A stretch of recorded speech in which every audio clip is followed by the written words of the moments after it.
താഴത്തങ്ങാടിയിലെ തദ്ദേശ തെരഞ്ഞെടുപ്പ് പോരാട്ടം സ്പെഷ്യലാണ്. എന്തുകൊണ്ട് സ്പെഷ്യലാകുന്നു എന്ന് ചോദിച്ചാൽ താഴത്തങ്ങാടി അടക്കമുള്ള 3 വാർഡുകൾ മുസ്ലിം ലീഗിന്റെ കയ്യിലാണ്, UDF കയ്യിലാണ്. എത്ര നാളായി? കുറെ നാളുകളായി അത് UDF ലീഗിന്റെ കോട്ടയാണ്. അപ്പൊ അത് പൊളിക്കുകയാണ് ഇപ്രാവശ്യം LDF അത് പൊളിക്കാൻ കഴിയോ ഇല്ലയോ എന്ന് അറിയില്ല. അത് പറയാനായിട്ട് ഇവിടെ കുറെ പേര് നമ്മളെ കുറച്ച് നേരമായി കാത്തിരിക്കുന്നു. പള്ളിയുടെ വിശേഷം കേട്ടിട്ട് കുറച്ച് അല്പം സമയം ഇവർക്ക് കാത്തിരിക്കേണ്ടി വന്നു. അപ്പൊ താഴത്തങ്ങാടി അടക്കമുള്ള വാർഡുകളിലെ 2 മുന്നണികളുടെയും സ്ഥാനാർത്ഥികളും ഇവിടുത്തെ പ്രധാനപ്പെട്ട പ്രാദേശിക നേതാക്കളും ഒക്കെ നമ്മോടൊപ്പം ഇവിടെ ഒരുമിച്ച് കൂടിയിട്ടുണ്ട്. നമുക്ക് അവരോട് തന്നെ തിരക്കാം. താഴത്തങ്ങാടിയിലെ തദ്ദേശ തെരഞ്ഞെടുപ്പിന്റെ ഒരു ചൂടും ചൂരും എത്രയുണ്ട് എന്ന്. ഇതാണ് നമ്മുടെ UDF സ്ഥാനാർത്ഥി അല്ലേ? എന്താ പേര്? ഉനൈസ് പാലപ്പറമ്പ്.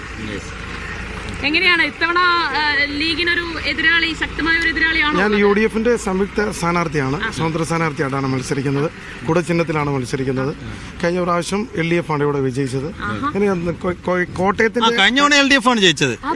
ലീഗിന്റെ ഒരു കുത്തകയായിട്ട് നേരത്തെ പറഞ്ഞ് തിരിച്ചെടുത്തു. ഞങ്ങൾ നേരത്തെ പറഞ്ഞത് ഇത് UDF കോട്ടയാണെന്ന്, ഇതാ ഞങ്ങൾ തിരിച്ചെടുത്തു. കഴിഞ്ഞ പ്രാവശ്യം അത് ചില ആശയക്കുഴപ്പങ്ങളുടെയും ഒരു കിംവദന്തികളുടെയൊക്കെ പുറത്താണ് ഒരു പ്രചാരണം നടത്തിയാണ് വിജയമുണ്ടായത്. വൻഭൂരിപക്ഷമൊന്നല്ല, സാധാരണ ഒരു ഭൂരിപക്ഷത്തിനാണ് അവർ ജയിച്ചത്.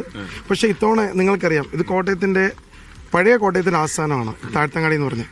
ഇവിടുത്തെ ആദ്യത്തെ ക്രിസ്ത്യൻ ദേവാലയം, കോട്ടയം വലിയ പള്ളി, പുരാതനമായ താഴത്തങ്ങാടി ജുമാ മസ്ജിദ്, ഗൗഡസാരിസ്യ ബ്രാഹ്മണ സമൂഹം, അതായത് കൊങ്കണി ഭാഷ സംസാരിക്കുന്നവരുടെ ഒരു സമൂഹമുണ്ട്. അവർക്കൊരു തിരുമല ക്ഷേത്രമുണ്ട്. പിന്നെ ധാരാളം ആൾക്കാർ ഇവിടെയുണ്ട്. ഏകദേശം 350-400 പേരോളം നമ്മുടെ ഈ പ്രദേശത്ത് അത്രയും ആളുകൾ കൊങ്കണി ഭാഷ സംസാരിക്കുന്നവരുണ്ട്.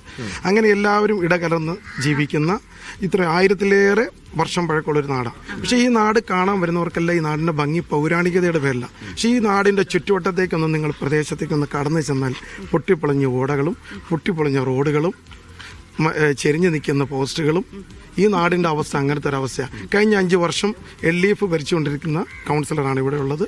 ഒപ്പം തന്നെ അവരുടെ ഭരണമാണ് സംസ്ഥാന സർക്കാരും.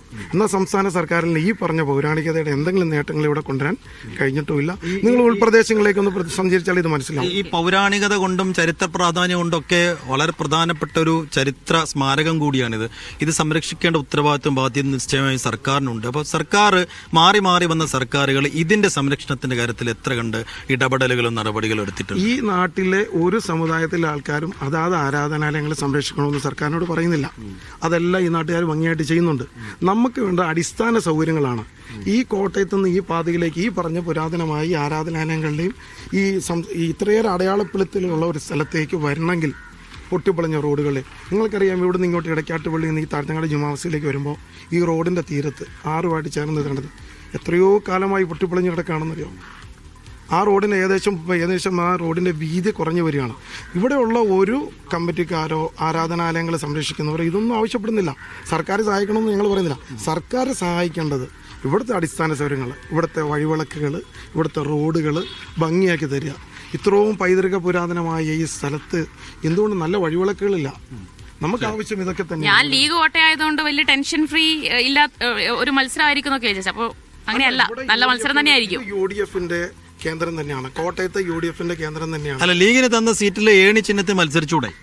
ലീഗിന് ഇല്ല, ഇതല്ല ലീഗ്. ഞാൻ എന്നെ സംബന്ധിച്ചിടത്തോളം കോൺഗ്രസിന്റെയും മുസ്ലിം ലീഗിന്റെ സംയുക്ത സ്ഥാനാർത്ഥിയായിട്ടാണ് ഞാൻ മത്സരിക്കുന്നത്. അതുകൊണ്ട് സ്ഥാനാർത്ഥി എന്നുള്ള നിലയിൽ എന്നോട് സ്വന്തമായി സ്വതന്ത്ര ചിഹ്നം സ്വീകരിച്ചോളാൻ ആവശ്യപ്പെട്ടു. എൻ്റെ പ്രവർത്തന മേഖല ഇവിടുത്തെ പഴയൊരു ലൈബ്രറിയുടെ സെക്രട്ടറിയാണ്. 78 വർഷം പഴക്കമുള്ള കിബാൽ പബ്ലിക് ലൈബ്രറിയുടെ സെക്രട്ടറിയാണ്. എൻ്റെ കഴിഞ്ഞ 10 വർഷത്തെ പൊതുപ്രവർത്തന മേഖലയിലുള്ള സജീവത കൊണ്ടാണ് എനിക്ക് സ്ഥാനാർത്ഥിത്വം ലഭിച്ചത്. ജയം തീർച്ചയായിട്ടും. അപ്പോൾ LDF സ്ഥാനാർത്ഥി ഇവിടെ ഉണ്ട്. നിലവിലുള്ള സിറ്റിംഗ് മെമ്പറാണ്. എന്റെ വൈഫാണ് സിറ്റിംഗ് മെമ്പർ. അപ്പോൾ കഴിഞ്ഞ ഈ പ്രാവശ്യം സീറ്റ് ജനറൽ ആയപ്പോൾ എനിക്ക് മത്സരിക്കാം. ഞാൻ സുനിൽ എബ്ര, കേരള കോൺഗ്രസിന്റെ സംസ്ഥാന ജനറൽ സെക്രട്ടറിയാണ്. അപ്പം LDF കേരള കോൺഗ്രസ് എമ്മിനാണ് LDF മുന്നണി ധാരണ അനുസരിച്ച് സീറ്റ് തന്നേക്കുന്നത്. അല്ല, കേരള സ്കറിയ തോമസ് വിഭാഗത്തിന്റെ. തോമസ് വിഭാഗത്തിലാണ്. അപ്പം ചിഹ്നം ഏതാ? ചിഹ്നം ലാപ്ടോപ്പ്. ഞങ്ങളുടെ പാർട്ടിയുടെ ചിഹ്നമാണ് ലാപ്ടോപ്പ്. ലാപ്ടോപ്പും കുടയും തമ്മിലുള്ള പോരാട്ടം. കഴിഞ്ഞ പ്രാവശ്യം ലാപ്ടോപ്പ് ഏണിയും തമ്മിലായിരുന്നു മത്സരം. ലാപ്ടോപ്പ് 300 വോട്ടിനാണ് ഏണിയെ പരാജയപ്പെടുത്തിയത്. 300 വോട്ടിന്റെ ഭൂരിപക്ഷത്തിൽ. അതിന് മുമ്പ് വരെ LDF ഈ വാർഡ് തൊട്ടിട്ട് പോലുമില്ല. അദ്ദേഹം ഇപ്പൊ പറഞ്ഞല്ലോ, ഈ പുരാതനമായിട്ട് പൊട്ടിപ്പൊളിഞ്ഞ റോഡുകളാണ് ഈ കിടക്കുന്നത്. കഴിഞ്ഞ 5 വർഷമേ ഉള്ളൂ ഈ ഇവിടെ LDFന് ഭരിക്കാനായിട്ട്. കഴിഞ്ഞ 10 വർഷം അല്ല, ഈ കഴിഞ്ഞ 5 വർഷം 10 വർഷം സർക്കാർ. പക്ഷേ റോഡ് നന്നാക്കാൻ PWD റോഡാണ്. അതാണ് PWD 10 വർഷമായി ഭരിക്കുന്നത്. PWD ഞങ്ങൾ ഈ സ്ഥാനത്ത് വന്നതിന് ശേഷം ഈ റോഡ് റീടാർ ചെയ്യിച്ചു. ഈ റോഡ് ഉപ്പൂട്ടിക്കവല് മുതൽ ആലുമൂട് വരെ റീടാർ ചെയ്യിച്ചു. അതുപോലെ തന്നെ ഇവിടെ ആഭ്യന്തരമന്ത്രി വരെ ഉണ്ടായിരുന്ന സ്ഥലമാണ് കോട്ടയം. ഈ എടക്കാട്ടുപള്ളി മുതൽ അറുപഴി വരെയുള്ള ആറ്റുതീരം മുഴുവൻ ഇടിഞ്ഞു കിടക്കുമായിരുന്നു. അത് കേരളത്തിന്റെ ജലവിഭവ വകുപ്പ് മന്ത്രി ഇവിടെ താഴത്തങ്ങാടി വള്ളംകളി റോഷി അഗസ്റ്റിൻ ഉദ്ഘാടനം ചെയ്യാൻ വന്നപ്പോൾ കേരള കോൺഗ്രസ്സുകാരൻ എന്ന നിലയ്ക്ക് ഞാനും ഇവിടുത്തെ കൗൺസിലറും ചേർന്ന് ഇത് കൊടുത്തപ്പോൾ ആണ് നമുക്ക് 3 കോടി രൂപയുടെ പദ്ധതിയാണ് എടക്കാട്ടുപള്ളി മുതൽ അറുപഴ വരെ കൊടുത്തിരിക്കുന്നത്. 75 ലക്ഷം രൂപയുടെ പദ്ധതി പണം തന്ന് നടപ്പിലാക്കി കഴിഞ്ഞു. 2.25 കോടി രൂപയുടെ പ്രോജക്ട് ടൂറിസത്തിന്റെ ഇറിഗേഷന്റെയും 2 വിഭാഗമായി തിരിച്ചിട്ട്. അതൊക്കെ പറയുമ്പോൾ ഇതൊക്കെ പള്ളിയിലേക്കുള്ള റോഡ് ഇപ്പോഴും പ്രൈവറ്റ് ആണ്. ഇത് പള്ളിയിലേക്കുള്ള പ്രൈവറ്റ് ആണ്. പ്രൈവറ്റ് വ്യക്തികളുടെ അല്ല, പള്ളിയിലേക്കുള്ള റോഡ് മാത്രം റോഡാണ്. അതുപോലെ തന്നെ ഈ ഇവിടെ പറഞ്ഞു, ഇവിടെ എന്റെ എതിർ സ്ഥാനാർത്ഥി എന്റെ സുഹൃത്താണ്. അദ്ദേഹം പറഞ്ഞു റോഡൊന്നുമില്ലെന്ന്.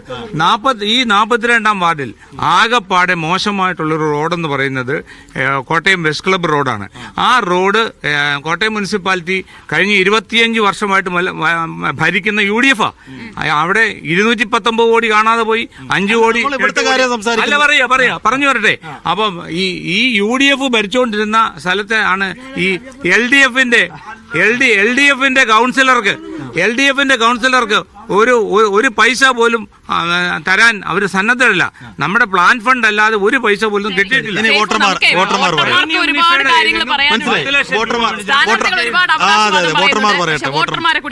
ഞാൻ ആദ്യകാലം മുതൽ ഇടതുപക്ഷ ഒരു പ്രസ്ഥാനത്തിന്റെ ആളായിരുന്നു. ഇവിടുത്തെ കൊള്ളരുതായ്മ കാരണം ഈ വാർഡിലെ കൗൺസിലറിന്റെ വാട്സാപ്പാണ് ഇവിടെ വിനിയോഗിക്കുന്നത്. എന്തെങ്കിലും ഒരു കാര്യം പറഞ്ഞാൽ ഉടൻ തന്നെ ഭർത്താവ് ഉദ്യോഗം ഏറ്റെടുക്കുക, കൗൺസിലർ ഉദ്യോഗം ഏറ്റെടുത്തിട്ട് അദ്ദേഹമാണ് പ്രവർത്തിക്കുന്നത്. അദ്ദേഹം വോയിസ് മെസ്സേജ് വിടുവാണ്. അല്ല, അതല്ല, നമുക്ക് വ്യക്തിപരമായി പോകണ്ട. നിങ്ങൾക്ക് നടന്നുകൊണ്ടിരുന്ന പറയുന്നു. ഈ ഞങ്ങള് വെളുപ്പിനെ സ്വഭിക്കാൻ നമസ്കരിക്കാൻ വരുന്ന വഴിയാ.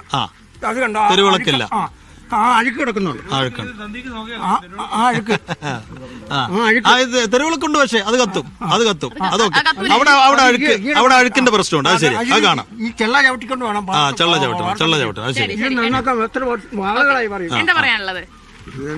നമ്മൾ ഈ 5 വർഷം ഇപ്പോൾ പഠിച്ചെന്ന് പറഞ്ഞിട്ട് ഇവിടെ നമുക്ക് ഈ വാർഡിൽ നമ്മളെ സംബന്ധിച്ചോളം ഇവിടെ ഒരു 8 നമ്മൾ ഈ ഇത്രയും വലിയ പുരാതനമായ പള്ളിയുടെ ഭാഗത്ത് ഈ 5 വർഷം ചെയ്തിട്ട് ഈ 9 വെള്ളിയാഴ്ച ഞങ്ങൾ ആകെ ചെയ്യുന്ന ഞങ്ങളുടെ വാർഡിലേക്ക് ചെയ്യുന്ന 9 വെള്ളിയാഴ്ച വന്നില്ല.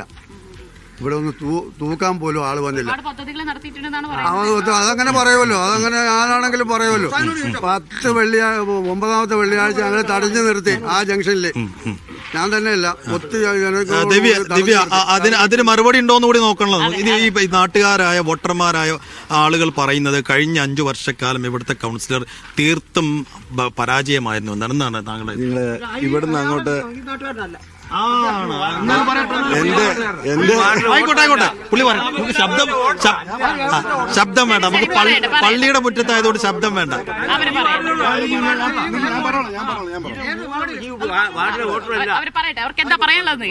എന്റെ വോട്ട് ഇവിടെ തന്നെയാണ്. പിന്നെ നിങ്ങൾ ഇവിടുന്ന് അങ്ങോട്ട് മാറി KGK Nair road, Thalikotta Devaswom road, Thirumala റോഡുകളൊക്കെ നിങ്ങൾ പോയി നോക്കുക. ആറ്റുതീരം പോയി നോക്കുക. പിന്നെ ഒരു രാഷ്ട്രീയപരമായ ഒരു കാര്യം ചോദിച്ചോട്ടെ. ഇവിടെ കഴിഞ്ഞ പ്രാവശ്യം ലീഗിന്റെ സീറ്റാണിത്. കഴിഞ്ഞ പ്രാവശ്യം ഇവിടെ മോളി തോമസ് ഇവിടെ നിന്ന് ഏണി ചിഹ്നത്തിലാണ് നിന്നത്. ഈ പ്രാവശ്യം ലീഗിന്റെ താഴത്തങ്ങാടി ശാഖ സെക്രട്ടറി ആയ ആളാണ് നിൽക്കുന്നത്. എന്തുകൊണ്ട് ലീഗിന്റെ ഔദ്യോഗിക ചിഹ്നമായ ഏണിയിൽ മത്സരിക്കാതെ കോടയിൽ മത്സരിക്കുന്നത്. രാഷ്ട്രീയ ചോദ്യം. അല്ല വേണ്ട, ശബ്ദം വേണ്ട. മത്സരിക്കുന്നു, കോടയം മത്സരിക്കുന്നു. അങ്ങനെ പറഞ്ഞിട്ട് കാര്യമൊന്നുമില്ല. അതൊന്നും ന്യായമായ മറുപടിയൊന്നുമല്ല. കിട്ടത്തില്ല. കേരള കോൺഗ്രസ് കറിയാതോസിന്റെ ചിഹ്നം ലാപ്ടോപ്പാണ്, അതേ ഞങ്ങൾക്ക് കിട്ടത്തുള്ളൂ. ഞങ്ങൾ അന്തസ്സായിട്ട് അതിനകത്താണ് നിൽക്കുന്നത്. ഭാര്യയും ഭർത്താവും അപ്പുറമല്ല ഇപ്പുറം ഇഷ്ടംപോലെ നിൽപ്പുണ്ട്. ശബ്ദം വേണ്ട. നമുക്ക് പള്ളിയുടെ മുറ്റത്തായ ശബ്ദം വേണ്ട. അല്ല, ഞാൻ ചോദിക്കുന്നതല്ല. ഇങ്ങോട്ട് വരും. ഞാൻ ചോദിക്കുന്നതല്ല. ഒരു കാര്യം ചോദിക്കട്ടെ. ഞാൻ ഒരു കാര്യം ചോദിക്കട്ടെ. ഇവിടെ എന്താ ഏണിച്ചിഹ്നത്തിൽ മത്സരിക്കാൻ UDF-നും ലീഗിനും പേടിയുണ്ടോ? പേടിയുണ്ടായിട്ടുണ്ട്. ഞങ്ങള് സ്വതന്ത്ര ചിഹ്നത്തിൽ കോട്ടയം മുനിസിപ്പാലിറ്റിയിൽ 48 വാർഡിൽ കൈപ്പത്തി ചിഹ്നത്തിലും ഓട്ടോറിക്ഷ ചിഹ്നത്തിലും 2 വാർഡിൽ മത്സരിക്കുന്നുണ്ട്. ബാക്കി വാർഡുകളിലെ സ്വതന്ത്ര ചിഹ്നത്തിൽ മത്സരിക്കും. എന്നാൽ LDF 37 വാർഡുകൾ മാത്രമേ ഔദ്യോഗിക ചിഹ്നത്തിൽ മത്സരിക്കുന്നുള്ളൂ. ബാക്കിയുള്ള സ്വതന്ത്ര ചിഹ്നത്തിലാണ്. ഇത് എല്ലാവരും വോട്ടും കിട്ടാൻ വേണ്ടി CPM-ഉം അതുപോലെ ഈ ലീഗും ഏറ്റവും കൂടുതൽ LDF ആണ് അങ്ങനെ മത്സരിക്കുന്നത് കേരളത്തിൽ, അങ്ങോളം ഇങ്ങോളം. ഒബ്ജക്ഷൻ ഉണ്ട് അവിടെ. Objection your honour. ആരാ പറഞ്ഞേ? CPM മത്സരിക്കും. അവര് 37 വാർഡിൽ അദ്ദേഹം പറഞ്ഞല്ലോ, ആ 37 വാർഡിൽ മത്സരിക്കുന്നത് CPM ആണ്. അവർ അരിവാൾ ചുറ്റിയ നഷ്ടത്തില്ല. പുള്ളി പറഞ്ഞ കറക്റ്റാ. അവരുടെ ഔദ്യോഗിക ചിഹ്നത്തില. ബാക്കി ഘടക കക്ഷികളെല്ലാം അവരുടെ ചിഹ്നത്തിലാണ് മത്സരിക്കുന്നത്. അല്ല, അത് കേരള കോൺഗ്രസ് എസിന്റെ ഔദ്യോഗിക ചിഹ്നമാണ് ലാപ്ടോപ്പ്. ഞങ്ങൾക്ക് അരിവാൾ ചുറ്റിയ തരത്തില്ല, തന്നിട്ട് മത്സരിച്ചാലേ. അതാണ് കേരള കോൺഗ്രസ് എസിന്റെ സ്കറിയ തോമസ് വിഭാഗത്തിന്റെ ഔദ്യോഗിക ചിഹ്നമാണ് ലാപ്ടോപ്പ്. സ്കറിയ തോമസിന് ആകെയുള്ള ഒരു സീറ്റാണ്. അപ്പൊ ഇക്കുറി നിങ്ങൾക്ക് തിരിച്ചു പിടിക്കാൻ കഴിയും സീറ്റ്? ഞങ്ങൾ തീർച്ചയായും തിരിച്ചു പിടിച്ചിരിക്കും. ഈ പുള്ളി പറഞ്ഞില്ലേ, ഇവിടെ ഒരുപാട് വികസനം നടന്നെന്ന് പറഞ്ഞില്ലേ. ഞങ്ങളുടെ ഒരു നബിദിനമുണ്ട്. 1 മുതൽ 12 വരെ എല്ലാ പള്ളികളിലും അതിന്റെ പാരായണങ്ങൾ നടക്കുന്നുണ്ട്. ഈ സൈഡിലെ കാട് വെട്ടുന്ന കാര്യം 12-ന്റെ അന്ന് ഉച്ചയ്ക്ക് ചോദിച്ചപ്പോൾ പറഞ്ഞു, ഞാൻ ഡേറ്റ് മറന്നു പോയെന്ന്. അങ്ങനെയുള്ളവനാണ് ഇവിടുത്തെ കാര്യങ്ങൾ മുഴുവൻ ചെയ്യുന്നത്. സ്ത്രീ ശാക്തീകരണത്തിന്റെ പേരിൽ വനിതകൾക്ക് അനുവദിച്ച കൗൺസിൽ സീറ്റ്, അവിടെ കാര്യങ്ങൾ മൊത്തം ചെയ്യുന്ന ആക്ടിംഗ് കൗൺസിലറാണ്. ഒരു പുരുഷ കേസരിയാണ് ഇവിടെ കാര്യങ്ങൾ ഓടിക്കുന്നത്. അപ്പൊ ഇക്കുറി കോട്ടയം നഗരസഭ നറുക്കില്ലാതെ തന്നെ UDF ഭരിക്കും. തീർച്ചയായും ഭരിക്കും. കഴിഞ്ഞ 5 കൊല്ലം ഇവിടെ ഭരിച്ചത് എങ്ങനെയാണെന്ന് അറിയാമല്ലോ. ഒരേപോലെയാണ് വന്നത്. ഒരു സീറ്റ് ഇവർക്ക് കുറവായിരുന്നു. കോൺഗ്രസിന് ഒരു സീറ്റ് കുറവായിരുന്നു. അത് റിബലായിട്ട് നിന്ന ഇപ്പോഴത്തെ ചെയർപേഴ്സണെ ഇവര് വില കൊടുത്ത് വാങ്ങിച്ച് അങ്ങനെ ചെയർപേഴ്സൺ ആയതാണ് കോൺഗ്രസിന് ഇത് ഇവിടെ കിട്ടിയത്. അത് കഴിഞ്ഞ 25 കൊല്ലമായിട്ട് കോൺഗ്രസ് ഭരിച്ചിട്ട് ഈ കോട്ടയം നഗരത്തിലേക്ക് നിങ്ങൾ പോവാ. പഴയ ബസ് സ്റ്റാൻഡ് നിങ്ങൾ കാണുക, പച്ചക്കറി മാർക്കറ്റ് നിങ്ങൾ കാണുക, അവിടെ എങ്ങനെയാണ് പൊളിച്ചിട്ടേക്കുന്നത് നിങ്ങൾ കാണുക. അവസാനമായി സ്ഥാനാർത്ഥി പറയാം.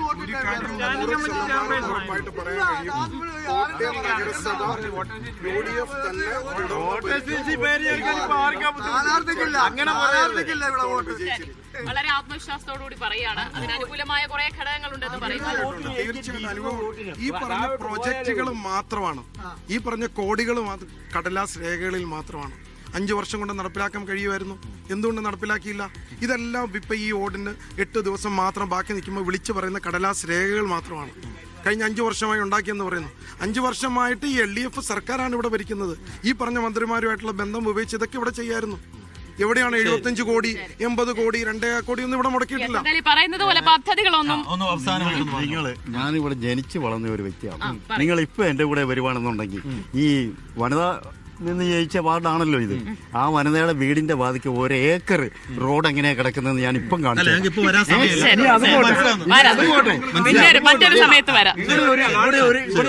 നമുക്ക് സമയം 5 വർഷം കൊണ്ട് ചെയ്ത കാര്യങ്ങൾ സമയം വരും. എന്തായാലും താഴ്ത്തങ്ങാടിയിലെത്തിയാൽ ഈ രാഷ്ട്രീയ ഫൈറ്റേ ഉള്ളൂ കേട്ടോ. എല്ലാവരും നല്ല രീതിയിൽ